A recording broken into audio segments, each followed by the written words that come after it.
तमसो मा ज्योतिर्गमय मृत्योर्मामृतं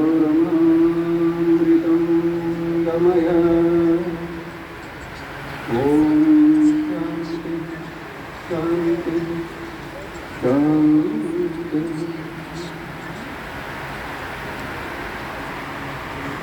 पूज्य गुरुदेव का वंदन नमन करते हुए मंच पे उपस्थित महात्मा जन, विद्वान, उपस्थित सभी आगंतुक भक्तजनों, माताओं, देवियों, आज ये पवित्र गुरु पूर्णिमा का शुभ अवसर माजरी इस आश्रम में द्वितीय बार आने का शुभ अवसर प्राप्त हुआ है। कानपुर गुरु जी आचार्य प्रद्युम्न जी महाराज, उनका निर्देश आदेश, मैं तो उनके दर्शन लाभ के लिए, प्रवचन के लिए उनके पास आया था। उनके साथ कल इस गंगा में स्नान करने का शुभ अवसर प्राप्त हुआ। आज इस पवित्र अवसर पर आप जितनी भक्ति से, श्रद्धा से आए हैं, एक छोटा सा संदेश जो मैंने गुरुजनों से प्राप्त किया है, आप भी उससे लाभान्वित हो सकते हैं।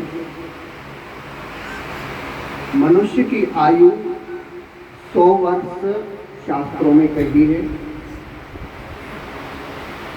कितने वर्ष कही है? कितना? जोर से बोलिए। 100 वर्ष। आजकल 100 वर्ष के कोई दिखाई नहीं देते। बहुत कम संख्या होगी जो 100 वर्ष में चल रहे हो या पार कर गए हो। यही एक प्रश्न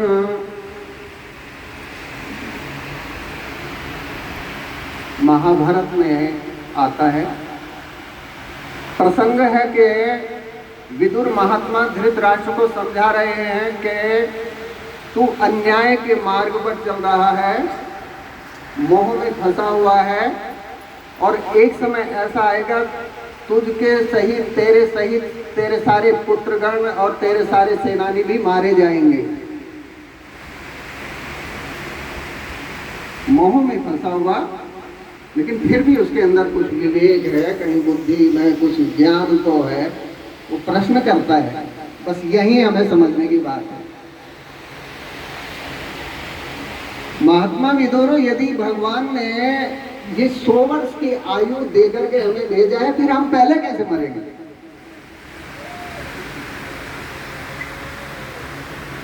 भगवान ने तो 100 वर्ष पक्का कर दिया, लिख भी दिया, शास्त्र में भी है, वेद भगवान में भी है, तो पहले कैसे चले जाएंगे? तो यही एक बात समझने की है कि उस 100 वर्ष की जो आयु मिली है, उसको काटने के, उसको कम करने के लिए कुछ व्यक्ति कार्य करता है, तो वो कम होती होती होती होती चली जाएगी। शतायुरुक्तः पुरुषः सर्ववेदेषु वै यदा नाप्नोत्यथा च तत्सर्वं तत्र केनेह हेतुना। तो फिर विदुर जी महाराज बोलते हैं, अतिमानो अतिवादश्च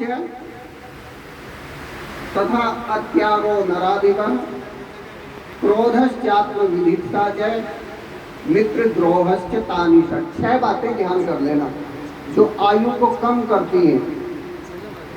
अतिमान अर्थात अभिमान, विद्या का, बल का और धन का। दूसरे रूप में कह सकते हैं कि रूप, यौवन आदि का।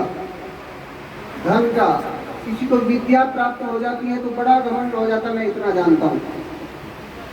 किसी किसी को तो यज्ञ याग आदि करने का भी घमंड हो जाता है, मैं प्रतिदिन डेली इतना घी का हवन करता हूँ। तो अभिमान से बचना, यदि अभिमान जीवन में आया तो आयु को वो काटता हुआ चला जाएगा।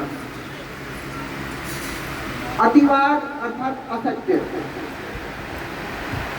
झूठ प्रत्येक माता पिता से ये सुना जाता है अपने बच्चों को बोलते हुए कि बेटा चोरी नहीं करना, और झूठ सबने बोला है और हमने भी सुना है, हम भी अपने बच्चों को बोलते हैं। गुरुकुलों में आचार्य जी की 5 बातें नहीं कही थी, ये 2 बात प्राय सभी जानते हैं, अनपढ़ भी जानते हैं। तो अभिमान और असत्य, मिथ्या भाषा, ये आयु को कम करने वाले बताइए। दान की भावना रहनी, एक रोटी माताएं पहली रोटी गाय की निकालती हैं, एक रोटी से तो गाय नहीं पलेगी। उसका क्या मतलब है कि दान की भावना जीवन में रहनी चाहिए, वो केवल प्रतीक है। और भी जहां आवश्यकता पड़ी तो हमारे हाथ पीछे नहीं रहने चाहिए, जहां आवश्यकता हुई तो हमारा हाथ खुला हाथ आगे बढ़ना चाहिए। 3 बात हो गई, अभिमान, मिथ्या या असत्य भाषण और दान की कमी। चौथी बात है क्रोध। क्रोध नहीं करना, क्रोध ही आयु काटता है, कम करता है। आत्मविधिता 5वीं बात है, आत्मा के विपरीत कार्य करना। किसी काम को मन तो नहीं कर रहा, झूठ बोलने को मन नहीं कर रहा, चोरी करने को मन नहीं कर रहा, बड़ी शर्म भी लग रही है, लेकिन देख रहा है कोई नहीं देख रहा है, यहाँ तो कर लो, उड़ा लो, जो भी। आत्मा के विपरीत कार्य करना बहुत सा आप समझते हैं। आत्मा के विपरीत कार्य करने से भी हमारी आयु क्षीण होती है, कम होती है। और छठी बात तो बहुत ही सामाजिक व्यवहार में ज्यादा आती है, मित्र द्रोह। यदि अपने किसी मित्र की कोई बात दूसरों के सामने प्रकट कर दी, वो भी आयु को कम करने वाला होता है। तो ये 6 बातें फिर से मैं थोड़ा संकेत कर देता हूँ। अभिमान नहीं करना, असत्य भाषण नहीं करना, दान का जहाँ अवसर आए तो हाथ पीछे नहीं करना, क्रोध, आत्मा के विपरीत कार्य और मित्र की गुप्त बातों को दूसरों के सामने कहना। तो इस पवित्र पावन वेला में संतों के इस समागम से आप प्रेरणा लेकर के जाएंगे। और भी बड़े बड़े मनीषी यहाँ पर हैं, उनका भी मार्गदर्शन मिलेगा। सबके लिए मंगल कामनाएं, गुरुजनों को प्रणाम।